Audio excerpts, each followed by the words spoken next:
Hello all, welcome to our talks. ఈరోజు మనం తలకాయ కూర ఎలా చేసుకోవాలో చూద్దాం.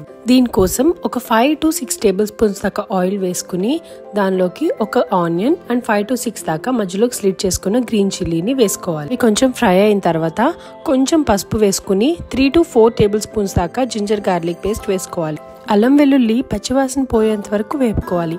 అలా వేపుకున్నాక తలకాయ కూరలో బ్రెయిన్ వస్తుంది కదండి, అది మనం ముందే ఇప్పుడే ఫ్రై చేసుకోవాలి. కూరలో డైరెక్ట్గా వేస్తే ఏమవుతుంది అంటే అవి చాలా మెత్తగా అయిపోయి కర్రీలో కలిసిపోతుంది అనమాట. అందుకే ఒక 1 minute వరకు బ్రెయిన్ ని ఫ్రై చేసుకుని పక్క తీసుకుంటే బాగుంటుంది. ఇప్పుడు బాగా క్లీన్ చేసి పెట్టుకున్న తలకాయ మాంసంని వేసుకోవాలి. మొత్తం అంతా కలిసేటట్టు ఒకసారి కలిపేసుకోవాలి. ఒక 10 minutes అయిన తర్వాత కొంచెం సాల్ట్ వేసుకుని మళ్ళీ ఒకసారి మిక్స్ చేసుకోవాలి. ఒక 2-3 minutes అయిన తర్వాత నేనైతే ఇక్కడ కారాన్ని 5 to 6 టేబుల్ స్పూన్స్ దాకా వేసుకున్నాను. మీరు మీ కారాన్ని తగినట్టు మీరు ఎంతైతే కారం పట్టగలరో అంత వేసుకోవచ్చు. కారం వేసిన వెంటనే ఒకేసారి కలిపేయకుండా ఒక 1 minute వరకు లిడ్ క్లోజ్ చేసి ఉంచండి.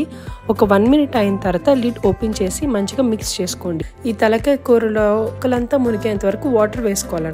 బ్రెయిన్ కూడా ఇప్పుడు వేసేయాలి. దీనిలోనే మనం కొంచెం గరం మసాలా, ధనియా పౌడర్, జీరా పౌడర్ వేసుకుని ఒకసారి కలిపేసేసుకుని మనం 3 విజిల్స్ వచ్చేంత వరకు దీన్ని కుక్ చేసుకోవాలి. అంతే, చాలా సింపుల్ గా ఉంది కదా.